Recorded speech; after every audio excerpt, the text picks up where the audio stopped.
Coucou, c'est Anne du Plaisir d'être soi qui t'accompagne à chaque instant pour accéder au plaisir à la réalisation personnelle. Je te retrouve aujourd'hui pour le live hebdomadaire. Le thème de ce jour me tient à cœur. Je vais te parler de terreau familial. Qu'est-ce que c'est le terreau familial?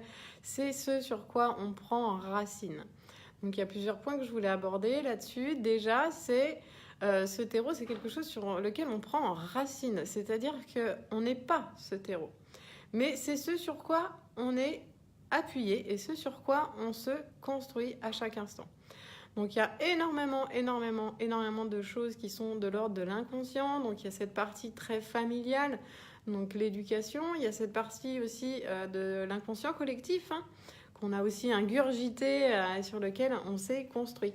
Donc c'est deux choses à voir indépendamment. Et après, on a aussi toute notre trajectoire de vie, potentiellement pour ceux qui sont sur ce champ de croyances, toutes les vies antérieures, donc là, qui sont aussi indépendantes de la famille. Et qui sont vraiment notre trajectoire de vie en tant qu'âme, en tant qu'être. Voilà, donc trois parties dans ce terreau. Et aujourd'hui, j'ai à cœur de parler du terreau familial, principalement. Parce que on a donc ingurgité beaucoup de croyances, de freins aussi dans notre environnement familial, dans notre éducation, dans ce qu'on a entendu peut-être des dizaines de fois quand on était petit. Et ça nous a construit, ça nous a élevés ou à l'inverse, ça nous a freinés. Donc il y a un moment donné dans le développement personnel où c'est intéressant d'aller rencontrer justement la sphère de cette partie inconsciente un peu de notre éducation qui est ce terreau familial. Il y a d'autres termes qui existent, la psychogénéalogie aussi, donc c'est le terme qui va être attaché à ce concept.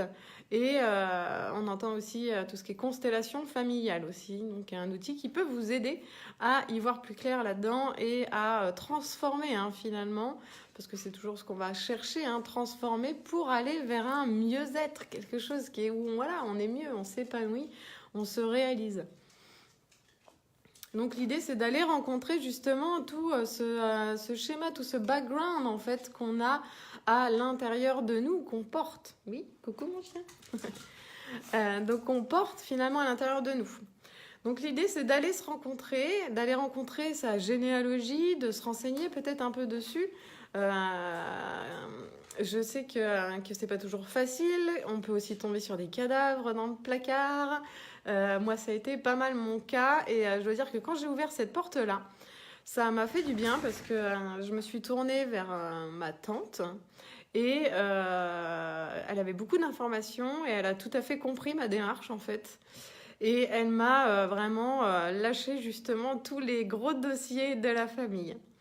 Et ça m'a permis d'y voir beaucoup plus clair pour moi dans pourquoi j'avais du mal sur tel ou tel domaine.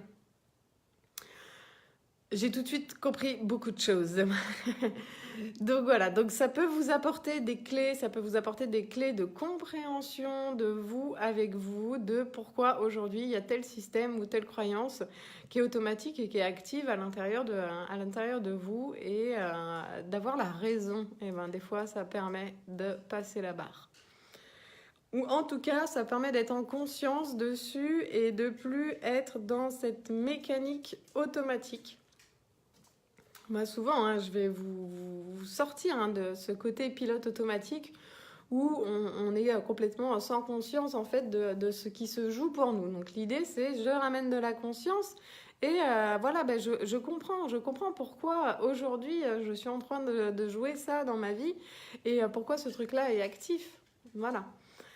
Et il y a aussi cette étape derrière aussi de se détacher de ce sac à dos parce que des fois on a tendance à vouloir porter pour toute la traçabilité de notre famille. Vous imaginez ce que ça représente, donc, parce que souvent on va remonter à 1, 2, 3 générations. Mais c'est pas 1, 2, 3 générations, c'est des centaines, des milliers qui sont derrière nous. Donc l'idée, c'est aussi de se détacher de ce poids familial et de tranquillement aussi remettre la responsabilité à chacun sur sa trajectoire de vie. Et au même titre, nos parents, nos grands-parents, nos arrière-grands-parents ont leur propre sac à dos. Et nous, on n'a pas à faire un copier-coller de leur sac à dos. Donc là aussi, il y a un détachement, une prise de recul à effectuer par rapport à son bagage familial. Je ne sais pas si vous avez des questions sur ce thème qui est très très vaste. Mais en tout cas, donc voilà, vraiment ce terreau familial, moi j'aime beaucoup cette image parce que à l'image voilà, de l'arbre ou de la plante, en fait, on prend racine et on prend racine là-dessus. Mais on n'est pas le terreau. Et ça, c'est important de faire cette différenciation.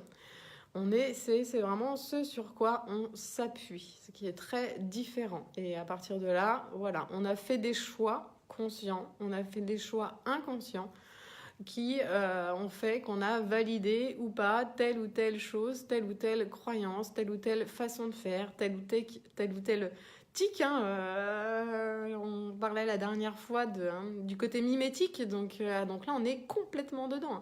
C'est-à-dire qu'on a reproduit sans même se poser de questions. Et donc dans cette reproduction, en fait, on est vraiment en grosse partie inconsciente. L'idée, c'est de remettre de la conscience dessus, remettre de l'amour dessus, remettre de l'ouverture, de la douceur et de faire ce chemin de conciliation, de faire ce chemin de pacification aussi à l'intérieur de soi pour avancer, pour regarder de l'avant. Une fois, j'étais avec quelqu'un qui faisait de la constellation familiale, justement. Et j'ai donc dressé mon arbre généalogique avec un peu toutes les fractures et tous les points finalement que j'avais pu mettre à jour. Et clairement, il m'a dit,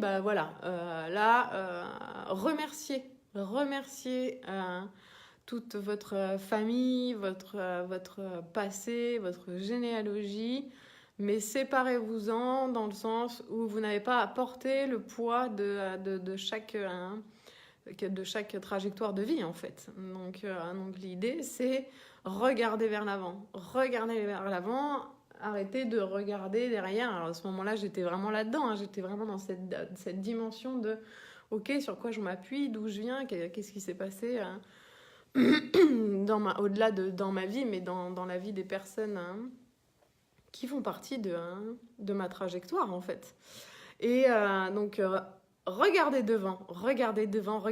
Et si j'avais un conseil à vous donner aujourd'hui, c'est regarder devant. Ok, mais ça, c'est le rétroviseur. Donc, est-ce que je vis ma vie dans le rétroviseur ou est-ce que je vis ma vie en regardant devant? Est-ce que je conduis ma voiture comme ça en regardant dans le rétroviseur ou comme ça en regardant dans le rétroviseur? Ou est-ce que je conduis ma voiture en regardant en face, en regardant le futur? Ok, et à partir de là, à partir de moi dans le présent, qu'est-ce que je veux construire dans le futur? Mais c'est quand même intéressant d'avoir ce background et d'être quand même conscient de ce sur quoi on s'appuie. Voilà, c'est un peu là où je voulais vous emmener, c'est vraiment savoir sur quoi je m'appuie. Ok, je m'appuie là-dessus. Ok, c'est un constant en fait, c'est un bilan. Peut-être que ça va vous amener comme moi à avoir des compréhensions profondes en fait sur le pourquoi du comment. Aujourd'hui, vous agissez de telle ou telle manière ou vous êtes bloqué par rapport à telle ou telle chose. Et derrière, actionner, regarder devant, poser les premières actions pour transformer et transcender ce sur quoi vous êtes tombé ou ce avec quoi vous avez du mal ou vous vous sentez freiné. Voilà. Et j'espère que vous allez tous très très bien. On a beaucoup de soleil en ce moment, donc c'est très très très agréable. Voilà. Et je vous fais des gros gros bisous, que vous puissiez avancer dans le plaisir d'être vous-même à chaque instant. Et vous pouvez me retrouver, bien sûr, sur plaisirdettresoi.fr. Je vous dis à mercredi prochain. Gros bisous, très bonne journée à vous. Ciao, ciao!